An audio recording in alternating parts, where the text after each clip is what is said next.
Here's what you need to know if you're 1 to 2 weeks into low back pain. This is the repair phase, and it's all about managing symptoms, starting to reintroduce strength, and allowing the tissue to recover without aggravation. We're going to begin with the bird dog exercise, an isometric exercise for the spine while having good core control with limb movement.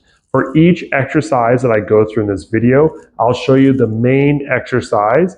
I'll show you a regression to make it easier, and I'll also show you a progression to make it harder. So first, the bird dog. Starting on your hands and knees in tabletop position, the goal of this exercise is to keep your core and spine neutral while your legs and arms extend out. A common mistake with this exercise is people arch their back and they twist their bodies while they move. This is all about staying streamlined and extending straight out. Keep your spine neutral as you extend your arms and legs, avoiding that arch. Think like you have a glass balancing on your low back and you're trying not to spill it. That's the best cue that I can kind of think of for this exercise. To make this exercise easier, you're going to do one arm at a time, or you can do one leg at a time. This is a great way to gradually build up depending on where your tolerance level is for your back pain. To make this exercise harder, you're going to come up onto your feet, hovering on your knees. You're then going to extend your arm and leg while you're in what's called the bear stance position. Really trying to keep that stability. This is what we got going on here. So you have your spine, and on either side of your spine, you have lots of muscles. You have lots of muscles on the top of your hips that attach onto your spine. With this repair phase, you're going to start to feel more stiffness and guarding and tightening of those muscles than you did the sharp, stabbing, debilitating pain. This phase is all about trying to restore normal mechanics and normal function of those muscles. The muscles that bend, move, support the spine, and that move the hips. So we'll be going through exercises to target the spinal column muscles, the erector spinae, the quadratus lumborum, muscles like the psoas, the hip flexors, and the glutes. Things that keep the spine stable and well protected to begin that strengthening and get us ready to going back to our lifting so we can start progressive loading and going back to our sports. Next, we have the dead bug for your anterior core and trunk stability. Laying on your back with your arms up, you're going to extend opposite arm, opposite leg. Trying to keep your core and belly tight. You don't need to push your back down into the floor, or you don't need to arch your back. You just need to do whatever is comfortable for your back. To make this exercise easier, you're going to do just leg taps, bringing your heels down. To make this exercise harder, you're going to squeeze a ball between your legs and hands. This is going to increase the resistance and the work of your core. Here we have the Pavlov press, our anti-rotation exercise, where we work on all of the deep multifidus and rotaries muscles. What we need to do is start at our center of mass, push our arms forward and hold for 1/1000, bringing it back. You're going to feel the work all through our core and through our low back as we're doing this exercise. It's really important that we take the time to hold for that full 1 second, because this is where the work happens. Set up the band perpendicular to your body to get the appropriate line of force. To make it easier, you're just going to work with your elbows bent the whole full time. To make it harder, step further away and use a heavier band. Our second last stability exercise is the side plank. You're going to start with your knees and your elbow on the mat, making sure your hips are extended. This is a great way to work that core, your QLs, your quadratus lumborum, all of your obliques, and even some of your glute med muscles. To make this easier, you're just going to hold this position from your elbows and from your hips. To make it harder, you can add a clamshell with a band, or you can even go to the full position from the feet. Another great functional exercise to do at this stage is the unilateral farmer's carry.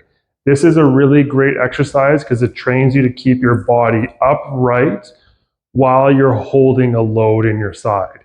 It's really important exercise for maintaining trunk stability to make sure you don't lean away with the weight and you can keep yourself up nice and centered with load. It's also really important to be working through our spinal mobility, pushing into that stiffness more than we did the first couple of weeks as we're trying to regain that full range of motion. We're going to begin doing that by doing the cat-cow exercise, letting your back go down as far as you can comfortably and pushing up to the ceiling as far as you can comfortably.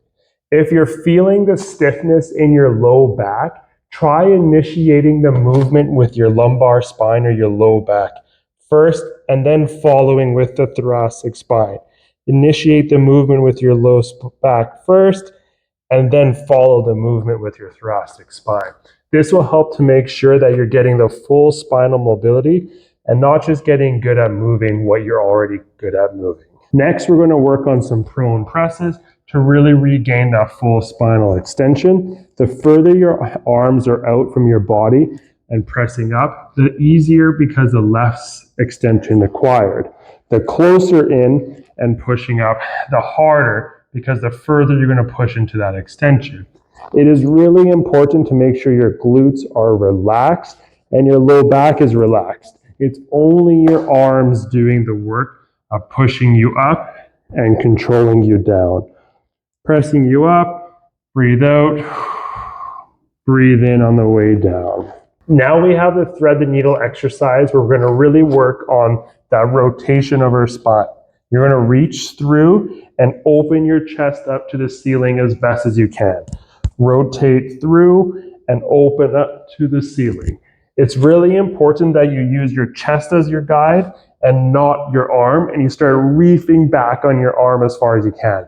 It's all about opening the chest up so that way you can really target the spinal movement and not just how much you can stretch your shoulder. There's also a couple of gym-based drills that I really think it's important to start working on in this repair phase.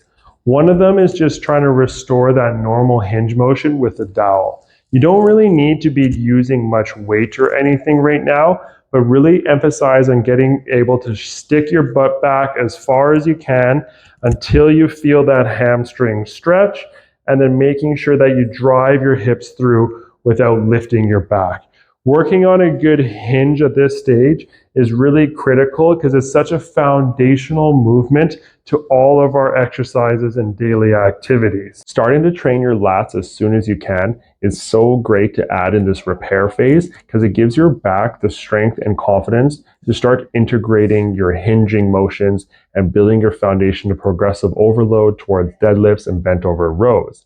Your lats are attached on the thoracolumbar ligaments, all and tendons, all at the base of your lumbar region and to the top of the pelvis, creating that nice wide lat spread up into your arms. There's such a broad muscle that does provide stability for your spine when engaged and activated well. So doing things like cable rows, machine rows, lat pull downs, and these other variations to start training your lats as early as you can help be the difference maker in getting back to your activities sooner. I also really love reincorporating bent over supported dumbbell rows because this is a great way to have an assisted hinge position and get your lats working. Your lats are critical for back support as well, so having them strong is important.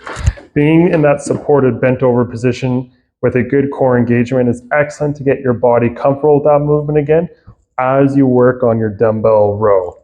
This is a fantastic exercise to really start getting your lats engaged, getting through that repair phase. Hopefully you now have some confidence of where to start and how to build up your strengthening to get to the point where we can start progressively loading a bit more. Movement is key. It's okay to be moving and to feel a little bit of discomfort, so don't worry. It's going to be safe because your body gives you that buffer zone of pain. My rules of thumb are pain less than or equal to a 4 out of 10 that recovers in 2 to 4 hours is acceptable. If you have a flare-up of pain 24 hours post, or you break that 4 out of 10 rule, it's a bit too much. Just dial back what you're doing with less reps, less intensity, or a little bit more rest time. I hope you enjoyed. Stay tuned for part 3, where we'll break down weeks 3 to 4 and what to do to get back to your sports and activities.